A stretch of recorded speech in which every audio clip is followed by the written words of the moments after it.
ஓம் சாய்ராம், ஜெய் சாய்ராம். எல்லாரும் நல்லா இருக்கணும், எல்லாருக்கும் நல்லதே நடக்கணும். அன்பு குழந்தையே, சீரடி சமாதியிலிருந்து உன்னை தேடி வந்து பேசிக்கிட்டு இருக்க உன் சாயப்பா ஒருபோதும் பொய்யுரைக்க மாட்டேன் என் செல்லமே.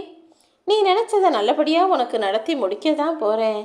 என்னதான் உன் வாழ்க்கையில் நடக்கும் விஷயங்களை பார்த்து நீ கஷ்டப்பட்டாலும், மன வருத்தப்பட்டாலும், வேதனைப்பட்டாலுமே கூட உனக்குள்ள நீயே சமாதானம் சொல்லி தேற்றிக் கொள்கிறாய்தானே. இருந்தாலும் என்னதான் உன் மனசுக்கு நீ தைரியமும் சமாதானமும் சொன்னாலும் கூட சில ஏமாற்றங்களும், சில அன்பு கொண்ட மனிதர்கள் செய்யக்கூடிய ஏமாற்று வேலையையும் நினச்சி நினச்சி உன் மனசு வலிக்குது, வேதனைப்படுதுன்னு எனக்கு தெரியும். தைரியமுள்ள என் பிள்ளையாகிய உன்னை நான் காப்பாற்றுறேன் என் செல்லமே. உன் வாழ்க்கையில் இருக்கக்கூடிய இந்த பிரச்சனைகளை தொடர்கதையாக ஆக்காமல் இதுக்கு ஒரு முற்றுப்புள்ளி வைக்கதானே உனக்காக நான் இங்கு சமாதியில் வேலை செஞ்சுக்கிட்டு இருக்கேன்.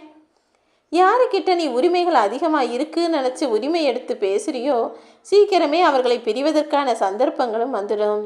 ஏன்னா இது கலியுக காலம். முன்ன போல எல்லாருக்கிட்டையும் அதிக உரிமை எடுத்து பேசவும் முடியாது, உரிமையாக கோச்சிக்கவோ சண்டை போடவோ கூட முடியாது. ஒரு சிறு சண்டை வந்தாலும் பிரச்சனை வந்தாலும் லேசாக கோவப்பட்டு கத்தினாலும் கூட உடனே அந்த உறவை வேண்டாம் என தூக்கி எறிய தயாராக தானே இன்றைய தலைமுறையினர் இருக்காங்க. யாராக இருந்தாலும் சரி, அளவுக்கு அதிகமாக நேசித்து விடாதே என் செல்லமே.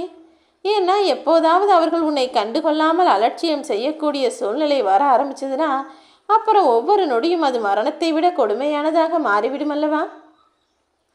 சாப்பிட்றத விட நல்லா சாப்பிட்டியான்னு யாராவது உன் மேலே அன்பா பாசமாக கேட்டாங்கன்னா அதுவே உனக்கு மிகவும் சுகமானதாக இருக்கிறதல்லவா. அப்படி உன் மேலே அன்பும் பாசமும் அக்கறையும் கொண்ட நபர்கள் உன் பக்கத்தில் இருந்துட மாட்டாங்களான்னு உனக்கு யோசனை வருகிறது தானே. கவலை கொள்ளாதே.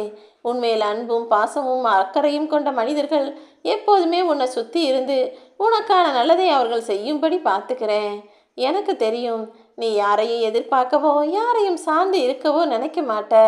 தன்னம்பிக்கையோட தன் கை ஊன்றி தானே சம்பாதிச்சு நிம்மதியாக சந்தோஷமாக வாழணும் அப்படின்னு நினைக்கிற என் அன்பு பிள்ளையான உன் வாழ்க்கையில் நடக்கக்கூடியதை நல்லபடியாக நான் முடிச்சு தர்றேன். என்னதான் ஆளுக்கு ஒரு கதைகளை எல்லா மனிதர்களும் கற்பனை செய்து இன்னொருத்தர் மேலே அளவு கடந்த அன்பு வச்சாலும் கடைசியில் அதுவே உங்களுக்கு தவறாகவும் முடிந்து விடுகிறதல்லவா.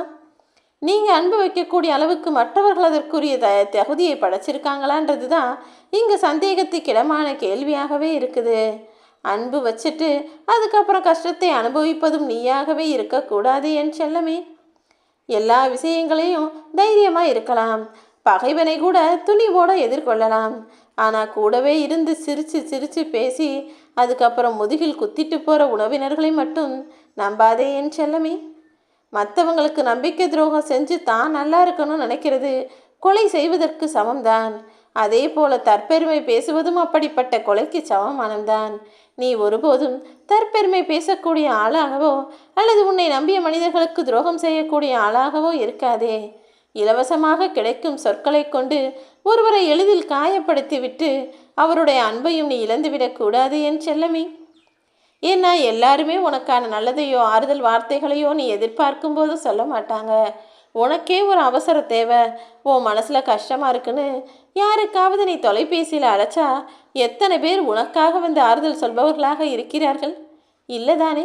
இப்போது கலியுக காலம் அவசர யுகமாக மாறிக்கிட்டு இருக்கு.